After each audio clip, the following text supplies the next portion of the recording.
Hi,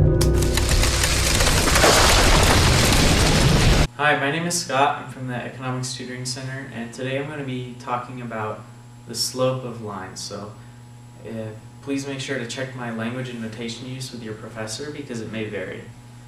So we're going to start out with a basic graph and find the slope of this line. So the slope, the general idea of the slope is it's the change in your y variable, which is typically measured on this vertical axis here, divided by your change in the x variable, which is measured along the horizontal axis. So I just wrote x and y on these axes. So I have some numbers here. I just picked these numbers. So the delta, or the triangle in this formula, means change in. So first we need to find the change in y from, say we want the slope from this point to this point. Now, because this is a straight line, it has the same slope at all points, but we can do two specific points, find the slope there. So first we want the change in y. Sometimes you'll hear this called the rise. You hear slope called rise over run. So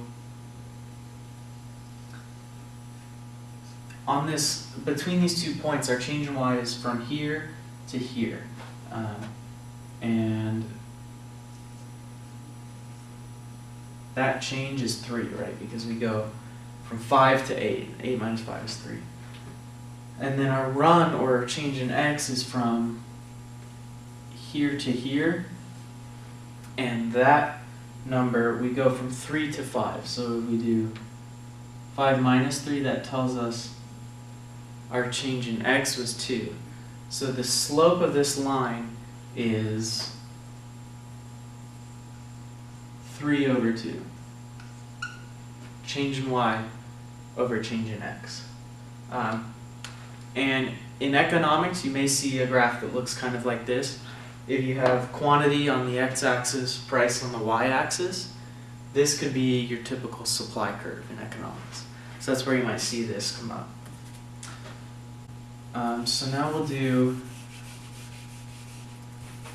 another example here. Okay, so again, I just picked these numbers, so it could be, you could come across any numbers really. The first thing to note is that the last curve went, in a sense, you could kind of tell it was going up as we went along, or it's called upward sloping. This one is going down. You can kind of visually see it.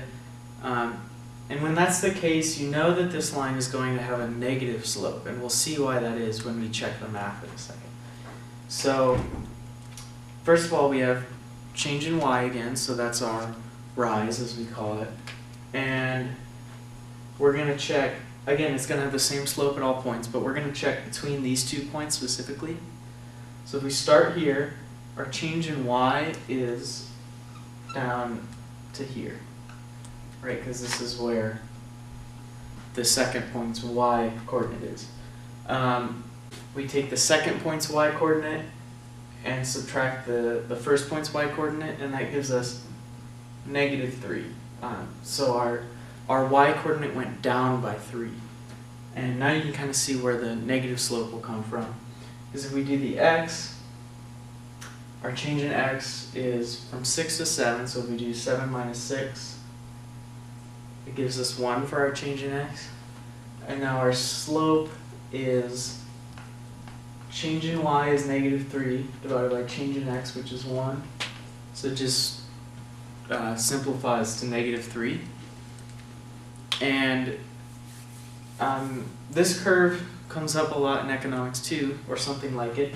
So again, if you have quantity here on the x-axis, price on the y-axis, this could look like your typical demand curve. So it's really useful to know how to find the slope of that as well. So now I've reproduced smaller versions of the graph, the 2 graphs we just did the slope for. Here's our first one, and remember that we found a slope of 3/2, but we might ask, what does that actually mean?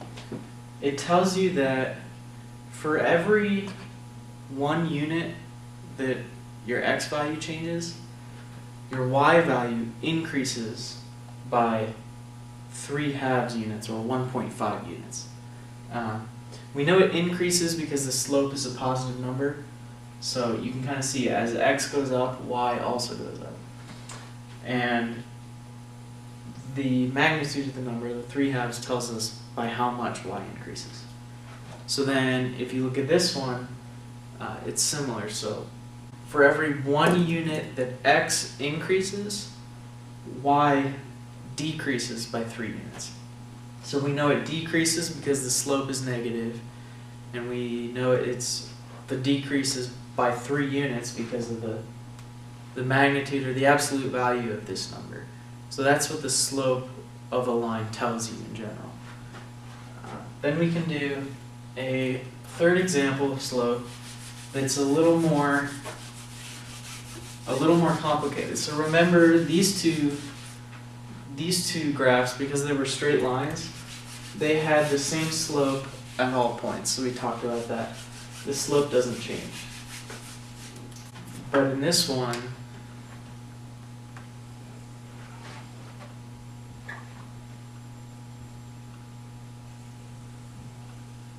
let's say we have a graph that looks like this. So I'll pick some numbers. And again, I'm just choosing these. Okay, so notice I picked 4 points this time. So we got these two up here and these two up here. So I'm going to calculate the slope between these 2 points and the slope between these 2 points. Okay, so let's get started. For these ones, remember we do change in y first, so we know our change in y is from there to there, and that is 18 minus 20, which is negative 2. So our y-coordinate goes down by 2. Our change in x is from there to there, so we went from 4 to 5, and 5 minus 4 is 1. So the slope between these 2 points is negative 2, because we have change in y is negative 2, change in x is 1, and negative 2 over 1 is negative 2. So again, that tells us as x increases by 1 unit, our y will decrease by 2 units. Now when we look at this one, we want the slope between these 2 points. So our change in change in y is from there to there. We go from 13 down to 9, and 9 minus 13 is negative 4. So our y-coordinate goes down by 4. Our x-coordinate again goes up by 1. 11 minus 10 is 1. So our slope this time is negative 4.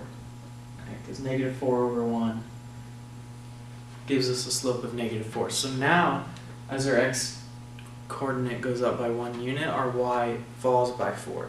This is more of a curve rather than a straight line. So you can sort of see here the curve is flatter, and here it gets a little steeper. And that's why at this point the slope is bigger. You might see a graph like this in economics when you're doing production possibility curves. And these slopes, in that case, will tell you about the opportunity cost. So that's why from graphs like these, from production possibility curves, we can see that opportunity costs are increasing, because the higher our x values are, the larger our decrease in the y values. And remember, when we're doing those graphs, x and y are 2 different goods. So that's what it tells you in economics there. So those are just a few examples of how to calculate slopes of lines.